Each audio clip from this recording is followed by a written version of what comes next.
Bem, é sabido por todos que o Brasil não é um país para amadores, né? E quando se trata de sistema tributário, aí é que o Brasil torna-se um país ainda mais complexo.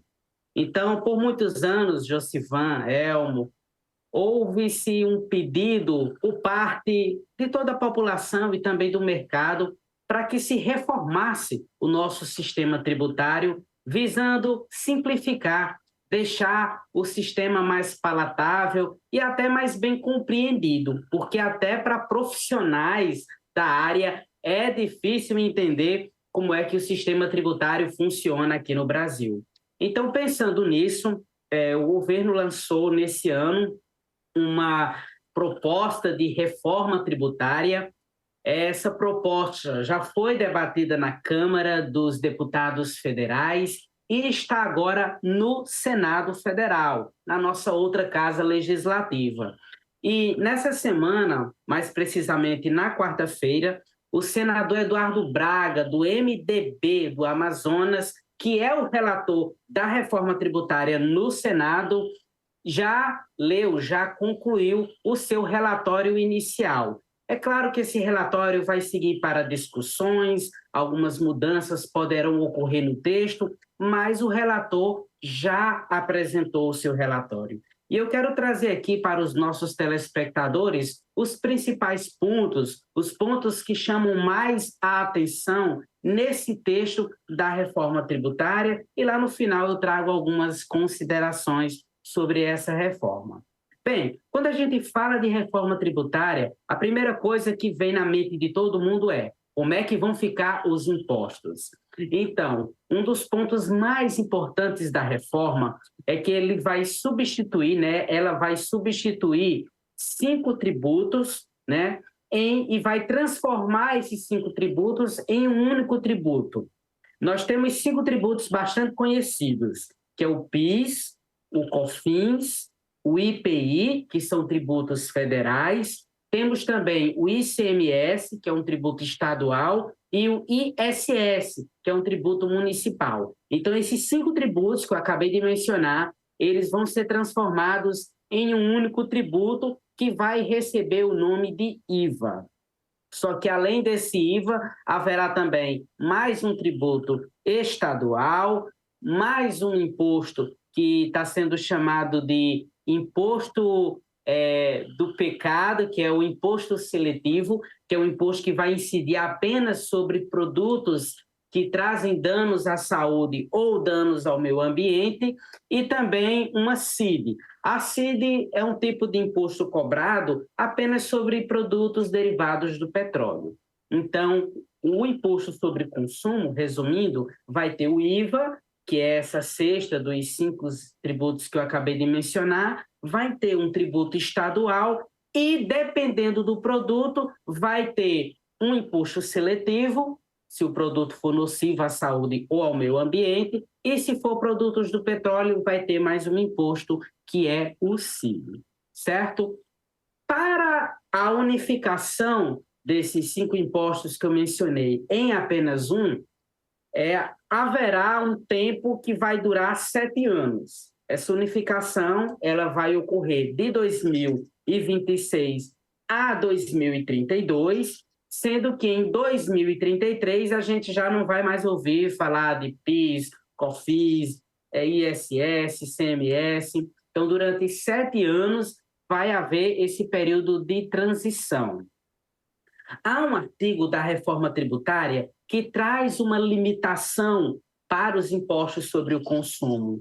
Mas mesmo com esse artigo que limita os impostos sobre o consumo, a estimativa é que essa alíquota, que esse IVA pode chegar a 27%, deixando ainda o nosso Brasil, o nosso país, com uma das cargas tributárias mais altas do mundo. Então, já trazendo aqui para vocês um ponto. A reforma tributária, infelizmente, ela não vai resolver o peso da carga tributária. A gente ainda vai continuar com uma alta carga tributária, já que estima-se que essa alíquota do IVA chegue a 27%.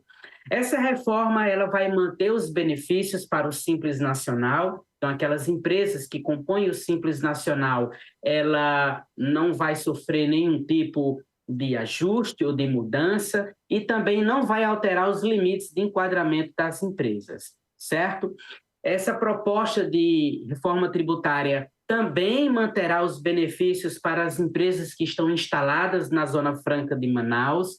Então, as empresas que estão instaladas em zonas de fomentação, de desenvolvimento econômico, como está querendo se criar aqui na região Nordeste uma zona franca, né? A zona franca do semiárido nordestino, onde até já se discutiu, já se cogitou a possibilidade de Cajazeiras ser a sede dessa região, o que eu particularmente acho muito difícil, mas as empresas localizadas nessas regiões, elas também vão continuar tendo os seus benefícios mantidos. E um ponto bem interessante dessa reforma tributária é que ela vai trazer de uma forma bem explícita na nota fiscal qual seria o valor do produto sem o imposto. Então, todo cidadão, quando ele receber a nota fiscal, se a reforma for aprovada da forma como está, ele vai ter um campo onde ele vai ver qual seria o valor daquele produto sem o imposto e, obviamente, o detalhamento de todos os impostos. E futuramente, Josivan e Elmo, essa reforma tributária, futuramente ela vai criar uma espécie de cashback para pessoas, para famílias de baixa renda. Então, a estimativa é que, se ela for aprovada da forma como está, lá para 2024, vai ser regulamentada uma parte, um adendo à reforma, que vai tratar de um cashback para quem é de baixa renda. Então, quem é de baixa renda vai receber de volta uma parte dos impostos. Só que essa parte aí da reforma ainda está para ser regulamentada. Só existe a previsão de que esse cashback vai acontecer. Um dos pontos fortes da reforma é que ela vai tentar fechar brechas para a sonegação de impostos e ela vai trazer impostos para artigos de luxo. Por exemplo, vai taxar aeronaves, vai taxar embarcações de luxo, então vai ser criado aí um tributo, né? Aliás, ele já existe, que é o IPVA, que é o Imposto sobre Veículos Automotores, só que hoje em dia o IPVA não incide em aeronaves, em embarcações de luxo, e com a reforma tributária, esse imposto vai passar a incidir sobre essas embarcações de luxo. Um outro ponto também muito importante é que as prefeituras elas vão ter liberdade para, por decreto municipal, alterar a base de cálculo do IPTU, que é o Imposto sobre Imóveis, né, que todos os municípios aplicam sobre os seus cidadãos. Então, de acordo com o texto da reforma, cada prefeitura vai ter a liberdade de, através de decreto municipal, alterar a base de cálculo do IPTU. A proposta ela também vai trazer um tratamento diferenciado para alguns setores da nossa economia, como o setor de combustíveis, o setor de serviços financeiros, o setor de planos de saúde, compras governamentais, e tudo isso ainda vai ter leis complementares que vai regulamentar, certo? Assim como aquela parte lá do cashback para as pessoas de baixa renda que eu citei. E haverão alguns setores que irão ter alíquotas diferenciadas, alíquotas reduzidas, por se tratar de setores muito importantes para a população. Então, setores que envolvem transporte público coletivo urbano, medicamentos, serviços de saúde, serviços de educação, produtos agropecuários, esses setores vão ter uma redução na sua alíquota por se tratarem de setores muito importantes para os nossos cidadãos, né?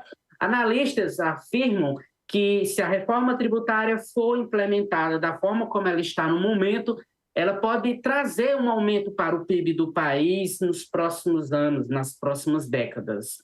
E de acordo com divulgações divulgadas, né, informações divulgadas pelo governo federal,